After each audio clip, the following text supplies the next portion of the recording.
Good morning students. ఈరోజు మనం చెప్పుకునే టాపిక్ వచ్చి మెరైన్ ప్రాన్స్ అయిన పీనియస్ మోనోడా, దాన్ని టైగర్ ప్రాన్ అని కూడా అంటారు. మనకి చాలా ఇష్టమైన ప్రాన్ అని చెప్పుకోవచ్చు.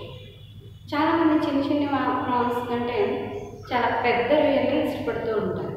సో అదే మనకి వీటిని పెంచడానికి లేదా వీటి పెంపకానికి అనువైన ఒక ఫ్యాక్టర్గా చెప్పచ్చు అన్నమాట.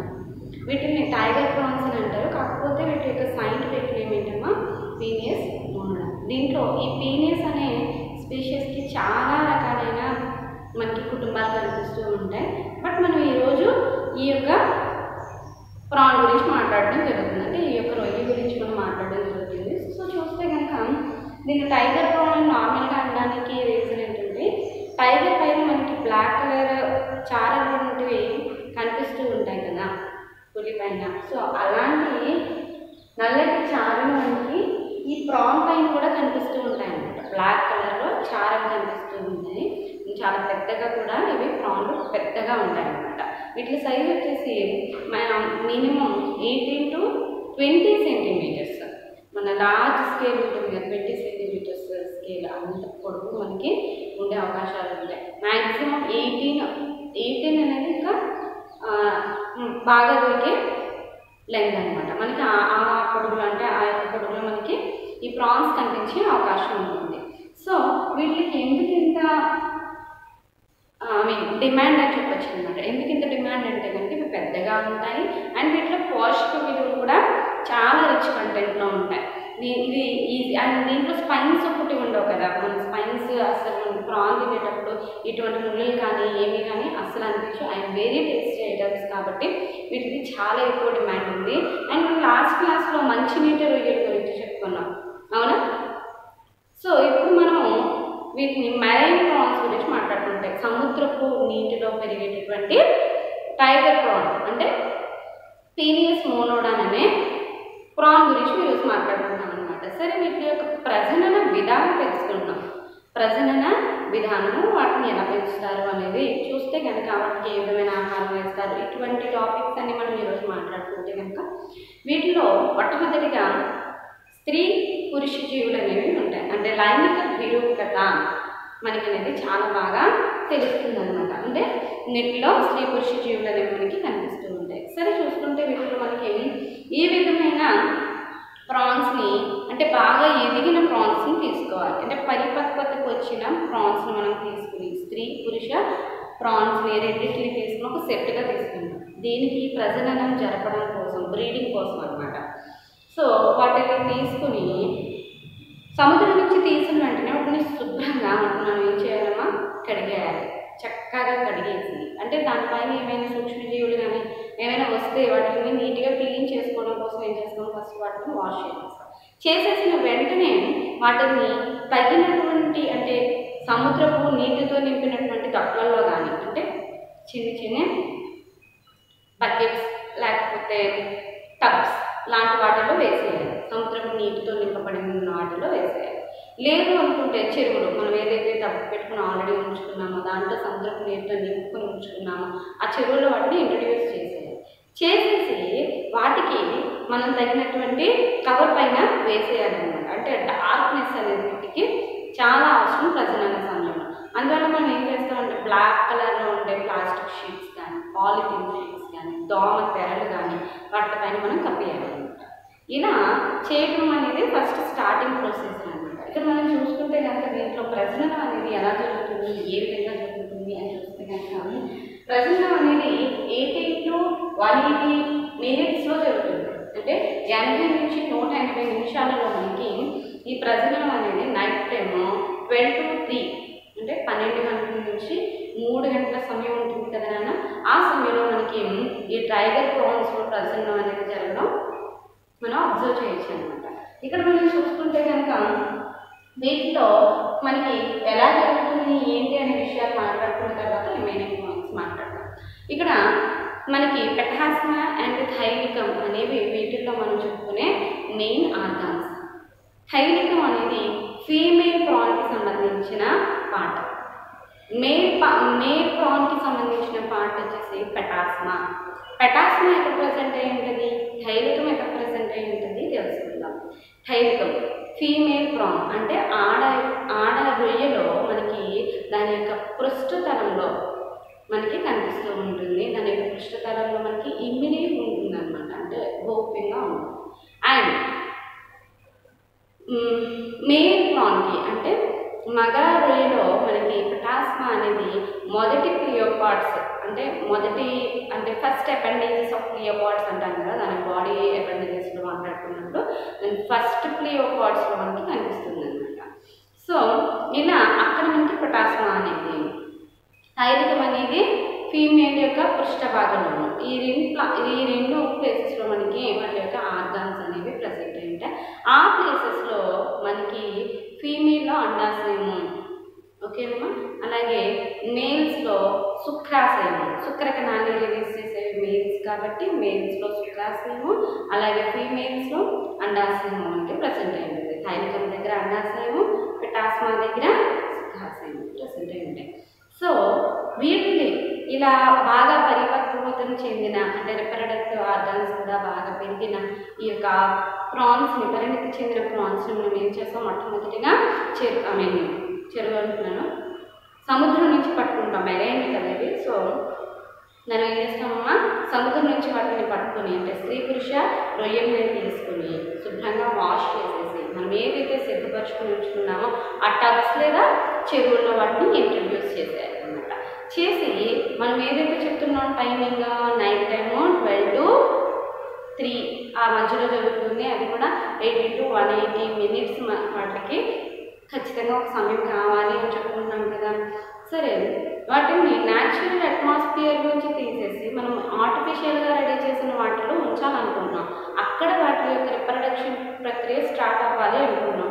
కాకపోతే వీటిపై ఏ విధమైన న్యూనత, భావం లేదా ప్రెషర్ కానీ ఒత్తిడి లాంటి లక్షణాలు అనేవి ఉండకూడదు. నేను చాలా న్యాచురల్ అట్మాస్ఫియర్లో ఉన్నాను అనే ఫీల్ దానికి కలగాలంటే దానికి అక్లిమటైజేషన్ జరగాలి. అక్లిమటైజేషన్ అంటే క్లైమేట్ని చేంజ్ అయినప్పటికీ అది అలవాటు అవ్వాలి. అటువంటి ప్రక్రియను అక్లిమటైజేషన్ అంటాం అనమాట.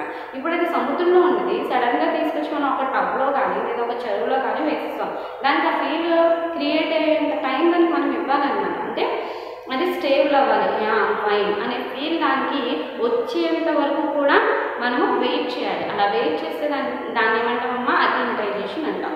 సో ఈ రెండు ప్రాన్స్ని మన టబ్లో కానీ లేదా మనం సిద్ధపరచుకున్నటువంటి చెరువులో కానీ వేసిన తర్వాత ఇక్కడ మనకి ఎలా ప్రజెంట్ జరుగుతుంది అని చూస్తే కనుక మనకి థైలికం దగ్గర అవవాసనతో కప్పబడి ఉంటుంది. అంటే అండాశయం పైన ఒక పొర అవవాసని క్యూటికల్ లేయర్ అనేది మనకి కవర్ చేయబడి ఉంటుంది. ఆ క్యూటికల్ లేయర్ ఎప్పుడైతే నిర్మోచనం జరిగి బయటికి అంటే విడవబడుతుందో వెంటనే ఈ యొక్క పెటాస్మా మొదటి క్లియోపార్ట్స్ దగ్గర ప్రెసెంట్ అయిన పెటాస్మా ద్వారా అండాశయం లోపలికి ఇంకా దీని యొక్క పెటాస్మాని ఇంట్రొడ్యూస్ చేయడం జరుగుతుంది. దీన్ని ప్రజననం అంటారనమాట. ఈ ప్రజననం జరిగిన తర్వాత ఏం జరుగుతుంది, అభివృద్ధి కదా. అభివృద్ధి అనేది ఎలా జరుగుతుందో చూద్దాం. ఇక్కడ అభివృద్ధి అనేది జరిగేటప్పుడు మొట్టమొదటిగా గుడ్లు అనేవి ఎలా రిలీజ్ అవుతాయి అని చూస్తే కనుక వీటిలో ఫలదీకరణ మాత్రం వాటర్లోనే జరుగుతుంది. అదవుతుందా, బాడీ లోపల జరగదు, ప్రాన్ లోపల జరగదు, బయట జరుగుతుంది. సో ఈ ప్రజననం జరిగిన వెంటనే ప్రాన్స్ అనేది రెండు విడిపోయిన తర్వాత వేరైన తర్వాత ఇక్కడ మనకి ఫీమేల్ ప్రాన్ అనేది 7 lakhs వరకు ఎగ్స్ని రిలీజ్ చేస్తుంది. ఇంత 7 lakhs వరకు. అలాగే మగ ప్రాన్ కూడా మనకి శుక్రకణాలని కొన్ని సెకండ్స్లోనే మనకి రిలీజ్ చేయడం జరుగుతుంది. జరిగిన తర్వాత ఇవి రెండు ఈ యొక్క శుక్రకణాలు అలాగే ఎగ్స్ కూడా మనకి వాటర్లో ఫలదీకరణ ఫర్టిలైజేషన్ అనేది మనకి వాటర్లో జరగడం జరుగుతుంది. ఇక్కడ అలా జరిగేటప్పుడు ఆ అండాలు అనేది రిలీజ్ అయ్యే సైజ్ ఎంత ఉంటుందట, 0.25 mm మిల్లీ మైక్రాన్స్. చూసుకుంటే కనుక 0.25 మిల్లీ మైక్రాన్స్ అంత సైజ్, చాలా చిన్న సైజులో మనకి ఆ యొక్క అండములు అంటే ఓవమ్స్ అని చెప్పచ్చు, గుడ్లు కాదు. సో ఓవమ్స్ రిలీజ్ అవుతూ ఉంటాయి అండ్ స్పెమ్ సెల్స్ కూడా రిలీజ్ అవుతూ ఉంటాయి. స్పెమ్ సెల్స్ అండ్ ఓవమ్స్ రెండు వాటర్లో అంటే రిలీజ్ అయిన తర్వాత, ఇదంతా వాటర్ అనుకో, అనుకోండి, ఈ వాటర్ లోపలికి ఒక పక్కన ఓవమ్స్ అనేవి రిలీజ్ అయ్యాయి, ఒక పక్కన స్టెమ్ సెల్స్ సుఖ కణాలు రిలీజ్ అయ్యాయి. ఇవి రెండు వాటర్లో ఎప్పుడైతే కలుస్తాయో అప్పుడు కలిసిన తర్వాత దాన్ని ఫర్టిలైజేషన్ అంటారు, ఫలదీకరణ. ఫలదీకరణం చెందిన తర్వాత వాటిని గ్రుడ్లు అని పిలవాలి. ఫలదీకరణం చెందక ముందు వాటిని గ్రుడ్లు అని పిలవకూడదు. అర్థమవుతుందా? శుక్రకణం ఎప్పుడైతే ఓవం లోపలికి ప్రవేశిస్తుందో అప్పుడే దాన్ని గుడ్డు, ఎగ్ అని పిలవాలన్నమాట. ఇక్కడ మనం చూసుకుంటే ఇలా మనకి ఓవమ్స్ రిలీజ్ అయ్యాయి, స్టెమ్స్ రిలీజ్ అయ్యాయి, రెండు కలిసాయి, చక్కగా ఎగ్స్ అనేవి తయారయ్యాయి. ఎగ్స్ అనేవి తయారైన తర్వాత 24 to 28 degrees సెంటిగ్రేడ్ అనేది చాలా అత్యవసరమైన పారామీటర్, ఫ్యాక్టర్ అన్నమాట. మనకి ఫ్యాక్టర్ మనకి 24 to 28 degrees సెంటిగ్రేడ్ టెంపరేచర్ అనేది చాలా ప్రాముఖ్యమైనదని చెప్తున్నాను. ఎందుకంటే ప్రతి సమయానికి వాటికి అనుకూలమైన ఉష్ణోగ్రత ఉంది అంటే ఈ ఉష్ణోగ్రత మనకి 8 hours తర్వాత ఈ ప్రాసెస్ అంతా చక్కగా అయిపోతుంది. అంటే ఎగ్స్ బయటకు రావడం, ఓవమ్స్ బయటకు రావడం, స్టెమ్ సెల్స్ బయటకు రావడం, ఈ రెండు కూడా ఫర్టిలైజేషన్ జరగడం అండ్ ఎగ్స్గా ఫామ్ అవ్వడం, ప్రక్రియ అంతా కూడా మనకి 8 hours చక్కగా జరిగిపోతుంది. దీన్ని ఏమంటున్నామా? ప్రజననము. ఈ ప్రజననం తర్వాత మనకి ఎగ్స్ నుంచి ఇప్పుడు ఏం రావాలి? లార్వల్ స్టేజెస్ రావాలి. ప్రాన్కి సంబంధించిన టైగర్ ప్రాన్, టీనియస్ మోనోడాన్కి సంబంధించిన లార్వల్ స్టేజెస్ రావాలి. ఈ లార్వల్ స్టేజెస్ అనేవి వచ్చే ముందు ఆ ఎగ్ నుంచి వచ్చేది ఏ లార్వల్ స్టేజ్? నాప్లియస్ లార్వా. ఆ యొక్క లార్వా పేరు ఏంటమ్మా? నాప్లియస్ లార్వా. ఇది అండాకారంలో ట్రాన్స్పరెంట్గా ఉంటుందన్నమాట, చాలా చిన్నగా ఉంటుంది. ఓవం అనేది 0.25 microns అని చెప్పుకున్నాం కదా. మనకి ఎప్పుడైతే స్పెమ్ దాని లోపలికి వచ్చేస్తుందో అది 0.35 microns అవుతుంది.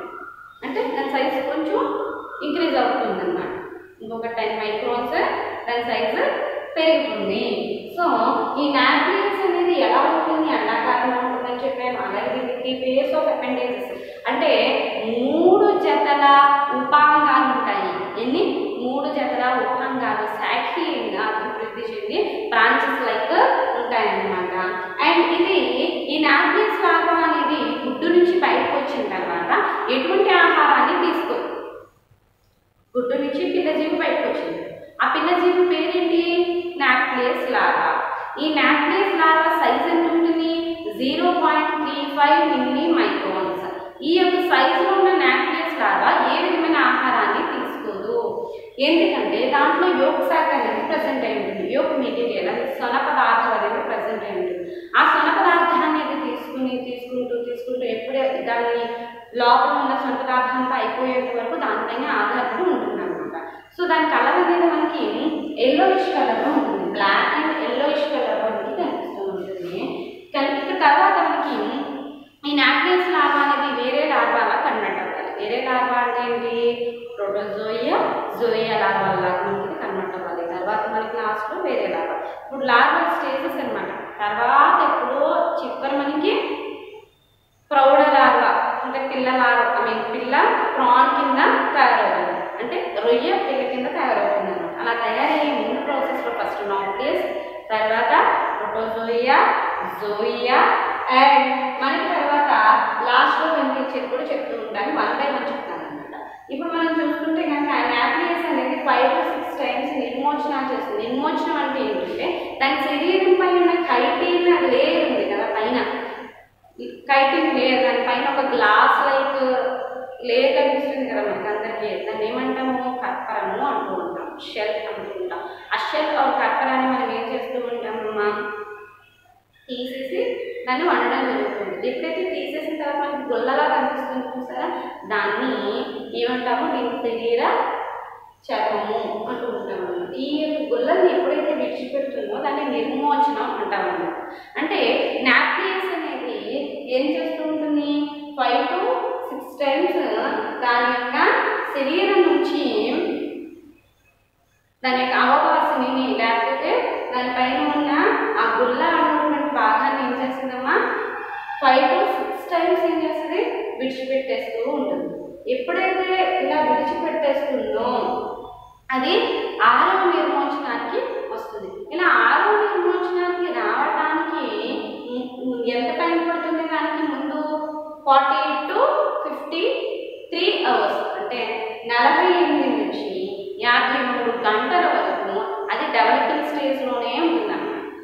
ఏంటమ్మా డెవలపింగ్ స్టేజ్లోనే ఉంటుంది. ఇలా డెవలప్ అవుతూ అవుతూ అవుతూ మనకి 5 లేదా 6 నిర్మోచనాలు జరిగిన తర్వాత నాప్లియస్ లార్వా అనేది ప్రోటోజోయియా లార్వాగా మారుతుంది. మనం నాప్లియస్ లార్వా గురించి కదా మాట్లాడుకుంటున్నాం. నాప్లియస్ లార్వా అనేది 3 జతల అపెండైటిస్ కలిగి ఉంది. అలాగే 0.35 డిగ్రీ మైక్రాన్స్ ఉంది. యోగ్ శాఖం కలిగి ఆహారాన్ని తీసుకోకుండా దాన్ని తింటూ ఉంది. అలాగే బ్లాక్ లిపికలర్లో ఉంది. 5 to 6 times దాని శరీరం అంటే గుళ్ళని విడిచిపెడుతూ ఉంది. అండ్ అలా జరగడానికి దానికి 40 to 53 years పట్టింది. 5th లేదా 6th నిర్మోచనం జరిగిన తర్వాత కొన్నింటిలో ఒక స్పీషీస్కి ఒక్కొక్కలా ఉంటుంది. సో జరిగిన తర్వాత నాప్లియస్ లార్వా అనేది ప్రోటోజోయియా లార్వా కిందకి ఏర్పడడం జరిగింది. మరి ప్రోటోజోయియా లార్వా ఎలా ఉంటుంది అనేది మనకి తెలియదు. ఈ ప్రోటోజోయియా లార్వా అనేది మనకి కొంచెం కొంచెం కొంచెం రూపాంతరం చెందుతూ ఉంటుంది అన్నమాట, ప్రాన్ లాగా. సో తర్వాత మనకి జోయియా లార్వా కనిపిస్తుంది. ప్రోటోజోయియా అంటే జోయియా లార్వాలు అనేవి మనకి 5th or 6th నిర్మోచనాలు జరిగిన తర్వాత ఏర్పడే లార్వాలు. ఈ లార్వాలకి యోగ్ శాఖ అనేది మనకి ఫుల్గా అయిపోయిన తర్వాత వీటిలో అపెండిక్స్ ఒక్కొక్కటి శరీర భాగాలు ఒక్కొక్కటి రెడీ అవుతూ అండ్ ఫుడ్ని తీసుకోవడం మొదలు పెడుతూ ఉంటాయి బయట. ఎందుకంటే లోపల యోగ్ శాఖ మెటీరియల్ అంతా అయిపోయింది. ఇప్పుడు బయట ఫుడ్ మీద ఆధారపడి జీవించాల్సిన సమయం వచ్చేసింది. సో అందువలన ఇవి ఏం జరుగుతాయమ్మా, 4 to 8 days తర్వాత మళ్ళా 3 నుంచి 7 నిర్మోచనాన్ని జరిగించుకుంటూ ఉంటుంది. అంటే శరీర గుళ్ళని తీసివేస్తూ ఇక్కడ మనకి రోస్ట్రం అనే భాగాన్ని ఏర్పరచుకుంటుంది. సంయుక్త నేత్రాలు బయటికి పొడుచుకుని వస్తూ ఉంటాయి. అలాగే మనకి ఇంకా కనిపించే విధానాలు ఏంటంటే శిరోభాగము ఉదర భాగము, శిరోవక్ష తలాలనేవి విభజింపబడడం జరుగుతూ ఉంటుంది. అబ్డోమినల్ ప్లేస్, సెఫ్లోథొరాక్స్ ప్లేస్ అనేవి డివైడ్ అవ్వడం జరుగుతుంది. అండ్ తోక భాగాలు ఏర్పడుతూ ఉంటాయి. అపెండిక్స్ ఒక్కొక్కటిగా ఏర్పడుతూ ఉంటాయి. అండ్ వీటిలో కీలెట్స్ లెగ్స్ ఎక్కువగా ప్రముఖంగా చెప్తూ ఉంటాం. మనకి మంచినీటి ప్రాన్స్ ఉన్నాయి కదా, లాస్ట్ టైం చెప్పుకున్న ప్రాన్స్, ఆ ప్రాన్స్లో మనకి 1 pair of అపెండిక్స్ మాత్రమే మనకి కీలెట్ లెగ్ కనిపిస్తుంది. అండ్ దీంట్లో 3 pairs కనిపిస్తూ ఉంటాయి కీలెట్ లెగ్స్ సంబంధించిన పార్ట్స్. అవన్నీ కూడా ఒక్కొక్కటిగా మనకి శరీర భాగాలు అనేవి రెడీ అవుతూ ఉంటూ ఉంటాయి అన్నమాట. ఇలా శరీర భాగాలు అనేవి రెడీ అవుతూ ఏ కలర్లోకి వస్తుందమ్మా, ఎల్లో ప్రాన్స్ కింద వస్తూ ఉంటాయి. వీటిని చిన్న పిల్ల రొయ్యలు మాట్లాడుతూ ఉంటారు అన్నమాట. ఏమంటారు, చిన్న పిల్ల రొయ్యలుగా మాట్లాడుతూ ఉంటారు. ఇక్కడ ఒక్కొక్క స్టేజ్లో ఒక్కొక్క రకమైన ఆహారాన్ని తీసుకుంటూ ఉంటాయి. ఒక్కొక్క స్టేజ్లో ఒక్కొక్క రకమైన ఆహారాన్ని తీసుకోవడం జరుగుతూ ఉంటుంది. సో ఇక్కడ నాప్లియస్ లార్వా అనేది ఏం తీసుకుంటుంది అంటే ఇక్కడ ఫుడ్ ఏం తీసుకోదు అని చెప్పాను కదా, యోగ్ మెటీరియల్ తీసుకుంటుంది. బట్ ఇక్కడ ఫిల్టర్ ఫుడ్ అంటే మనకి ఫ్లూయిడ్ లైక్ లోపల యోగ్ శాఖలో మెటీరియల్ తీసుకుంటూ ఉంటుంది. అలాగే నీళ్ళలో సముద్రపు నీరు, మనం ఏదైతే సముద్రపు నీరు నుండి ఉంచుకున్నామో ఆ యొక్క వాటర్లో ఏం చేస్తాయి, ఫిల్టర్ ఫీడింగ్ లాంటివి, జంతుపక్షం లాంటివి చేస్తూ ఉంటుంది. ఇక్కడ జోయియా ప్లేస్లోకి వచ్చేస్తే కనుక ప్రోటోజోయియా అనే దాంట్లో ఏం చేస్తుందంటే మిశ్రమ పక్షిని కావస్తుంది. మిశ్రమ పక్షిన అంటే ఏంటి, అటు లార్వల్ స్టేజెస్తో పాటు వృక్ష ప్లవకాలు అంటే ఏంటంటే ప్లాంట్కి సంబంధించినటువంటి చిన్ని ప్లవకాలు ఉంటాయన్నమాట. వాటిని భక్షిస్తూ ఉంటుంది. ఎప్పుడైతే ఇలాంటి వాటిని కూడా తింటుందో దీన్ని మిశ్రమ భక్షణ అంటారనమాట. ఈ టైంలో మన పనుల్లో కలుపు మొక్కలు లాంటివి పెరగడానికి మనం ప్రోత్సహించామనుకోండి, ఇవి వాటిని తింటూ చాలా చక్కగా పెరుగుతూ ఉంటాయి. వాటినే కాదు, లార్వల్ స్టేజెస్, వేరే లార్వల్ స్టేజెస్ ఉంటాయి. అంటే దోమ పెంగి కానీ లేకపోతే ఆల్చిప్పల లార్వల్ ఫార్మ్స్ కానీ వాటిని తినేస్తూ ఉంటాయి అన్నమాట. వాటికి నాప్లియస్ లార్వా, ట్రోపోఫోర్లో ఉండే నాప్లియస్ లార్వాలు, వీటన్నిటిని కూడా ఈ ప్రాన్ యొక్క జోయియా లార్వాలు తింటూ ఉంటాయి అన్నమాట. ప్రోటోజోయాలో మనకి మిశ్రమ భక్షణ అనేది కనిపిస్తూ ఉంటుంది. తర్వాత స్టేజ్ జోయియా లార్వా కదా. జోయియా లార్వా ఏంటంటే పూర్తి మాంసాహార భక్షణలో వెళ్ళిపోతుంది. ఏంటమ్మా అంటే ఇంకా అక్కడ మనకి fluid like filter fluid feeding పద్ధతి కానీ, అలాగే ఇక్కడ మిశ్రమ భక్షణ చూస్తున్నాం కదా, అటువంటి విధానం కానీ ఏం కనిపించింది. ఇక ఫుల్గా అంతా కూడా నాన్ వెజ్నే తీసుకోవడం జరుగుతుంది. అప్పుడు ఏం చేస్తారంటే వీటికి ఎక్కువగా ఈ యొక్క మలస్కన్ యానిమల్స్ ఉంటాయి కదా, ఆల్చిప్పల యొక్క మాంసము, ఆల్చిప్పల లోపల ఉండే జీవి యొక్క మాంసాన్ని ముక్కల కింద కట్ చేసి వీటికి పెట్టడం జరుగుతూ ఉంటుంది. దానికి సంబంధించిన ప్రోటీన్ ఫుడ్ని వీటికి అందిస్తూ ఉంటారు. ఇట్లా ప్రోటీన్ సంబంధించిన ఫుడ్స్ మనకు చాలా తెలుసు. వేరుశనగ చెక్క, సోయా గింజలు తీసేసిన తర్వాత దాంట్లోంచి వచ్చే పొట్టు పదార్థము, అలాగే మనము ఇంకా చిక్కుడు గింజలు ఉంటాయి కదా, చిక్కుడు గింజలు కూడా బోల్డ్ అంత ప్రోటీన్స్ ఉంటాయి దాని మీద. సో వాటి యొక్క దానిని వేస్ట్ ప్రోడక్ట్ కింద కాకుండా మనం ఇంక ఉపయోగించము అనే గింజలన్నింటినీ, పప్పు ధాన్యాన్ని తీసుకొచ్చి వీటికి ఆహారంగా పెడుతూ ఉంటారనమాట. సో ఈ విధంగా ఏం చేస్తూ ఉంటారంటే ఈ యొక్క న్యాప్రియస్ లాగా, అలాగే ప్రోటోజోయియా, జోయియా లార్వాలకి మనకి ఈ విధంగా చేస్తూ ఉంటారు. వీటి లోపల ఇలా ఒక్కొక్క స్టేజ్ పెరుగుతూ మనకి చిన్న పిల్ల ప్రాన్స్ కిందవి రెడీ అవుతూ ఉంటాయి అన్నమాట. ఇక్కడ మనకి ఓన్లీ ఇవే కాదు, వీటి లోపల జరిగేవి కాదు, మనం వాటికి అందించాల్సిన పారామీటర్స్ కూడా చాలా ఉన్నాయి. ఏంటా పారామీటర్స్ అంటే టెంపరేచర్ అనేది మనం ఆల్రెడీ ఇంకా చెప్పుకున్నాను, 24 to 28 degrees సెంటిగ్రేడ్ ఉండాలని చెప్పి. మళ్ళీ ఒకసారి మాట్లాడుతున్నాను, 24 నుంచి 28 degrees సెంటిగ్రేడ్ అనేది లార్వా స్టేజ్ పెరగడానికి అనుకూలమైన వాతావరణం అన్నమాట. అండ్ pH చూసుకుంటే కనుక 8 to 8.2 pH మనకి కంపల్సరీ ఉండాలి. 8 నుంచి 8.7 అంటే కొంచెం క్షారయుతమైన కదా అనుకోవచ్చు. 1 to 7 అనేది అంటే 1 to 6.9 అనేది యాసిడిక్గా మాట్లాడుకుంటాం. 7 అనేది న్యూట్రల్. 7 తర్వాత ఇంకేదైనా మనకి ఇంక్రీజ్ అవుతుంది అంటే కనుక అది క్షారయుతము అని చెప్పుకుంటాం, బేస్.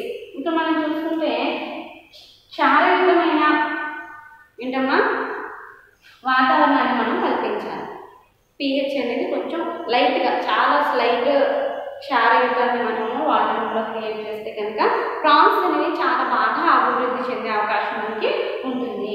అండ్ క్వాలిటీ ఆఫ్ వాటర్లో ఉన్నటువంటి మనం దాని యొక్క నాణ్యతని చూసుకుంటే కనుక ఏంటమ్మా వాటర్ యొక్క క్వాలిటీ చూసుకుంటే మనం ఎప్పుడైనా కూడా మంచి పెరుగుదల ఉండాలి అంటే మంచి నీటిని వాటిని అందించాలి, అంతే కదా. మనమైనా ఆరోగ్యంగా ఉండాలంటే ఏం చేయాలి, ఎటువంటి ఫుడ్ పడితే అటువంటి ఫుడ్ తినేస్తే ఆరోగ్యంగా ఉంటామా? మన చుట్టూ ఉన్న వాతావరణం డస్టీగా లేకపోతే ఫుల్ ఏమైనా అవి చెత్త పడిపోయి ఉంటే అక్కడ మనం హ్యాపీగా ఉండగలుగుతామా? లేదు కదా, నీట్గా ఉండాలనుకుంటాం. సేమ్ యానిమల్స్ కూడా ఉంటాయి. యానిమల్స్కి మంచి వాటర్ ఉండాలి. మంచి వాటర్ అంటే మంచి నీరు అని కాదు, వాటికి ఉండే వాతావరణం లాంటి నీరు. అండ్ ఇప్పుడు మనం తీసుకున్నటువంటి ప్రాన్స్ ఏంటి, మెరైన్ ప్రాన్స్. మెరైన్ ప్రాన్స్కి ఏం కావాలి, మెరైన్ వాటర్ కావాలి. సరే, మెరైన్ వాటర్లో ఏముంటుంది, ఎక్కువగా ఉప్పు ఎక్కువ ఉంటుంది కదా, సెలైనిటీ ఎక్కువగా ఉంటుంది. సెలైనిటీ గురించి వేరే సైంటిఫిక్గా మాట్లాడతాం. ఇప్పుడు నేను దాని క్వాలిటీ ఆఫ్ వాటర్ గురించి మనం మాట్లాడుకునేటప్పుడు క్వాలిటీ ఆఫ్ వాటర్ అంటే ఏంటంటే ఇప్పుడు ఇసుక కానీ ఒండ్రుటువంటి ప్రాంతాలు కానీ ఉండకుండా చూసుకోవాలన్నమాట. ఎందుకు ఉండకూడదు అంటే కనుక లార్వల్ స్టేజెస్ ఎదగడానికి ఉపయోగపడదు. అలాగే మ్యాల్బిక్ గ్రీన్, మిథిలిన్ బ్లూ, యాంటీబయాటిక్స్ మనం ఎప్పుడైతే కలుపుతామో వాటర్లో ఏ విధమైన సూక్ష్మజీవులు లేకుండా చూసుకుంటాం. అర్థమవుతుందా? సూక్ష్మజీవులు ఎప్పుడైతే రహితంగా ఉంటాయో మనం పెంచుకున్నటువంటి ఈ టైగర్ ప్రాన్స్ అనేవి కూడా ఆరోగ్యంగా ఉంటాయి. అర్థమవుతుందా? వీటికి అలాగే అతి నీలలోహిత కిరణాలు కూడా నీటిపై పడేటట్టుగా మనం చూసుకుంటూ ఉండాలి అప్పుడప్పుడు. అలా చూస్తే కనుక మనకి అతి నీలలోహిత కిరణాలు చేసే యూజ్ మన అందరికీ తెలుసు. అతి నీలలోహిత కిరణాలు ఏం చేస్తూ ఉంటాయి, సూక్ష్మజీవులే నిరోధిస్తూ ఉంటాయి.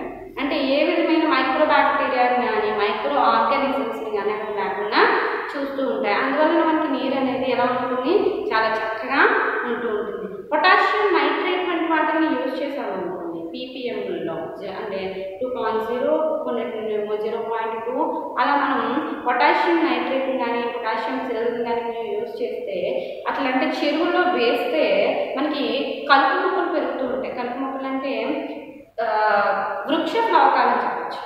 వృక్ష ప్లవకాలు ఎప్పుడైతే పెరుగుతూ ఉంటాయో మనం ఇందాక చెప్పుకున్నాం కదా, లార్వల్ స్టేజ్ అయిన ప్రోటోజోయియా లార్వల్ స్టేజ్లో అది ఆహారం తీసుకోవడానికి యూజ్ అవుతూ ఉంటుంది. ఇది మనకి క్వాలిటీ ఆఫ్ వాటర్లోకి వస్తాయి అన్నమాట. ఇవన్నీ క్వాలిటీ ఆఫ్ వాటర్లో దీన్ని చూసుకోవచ్చు.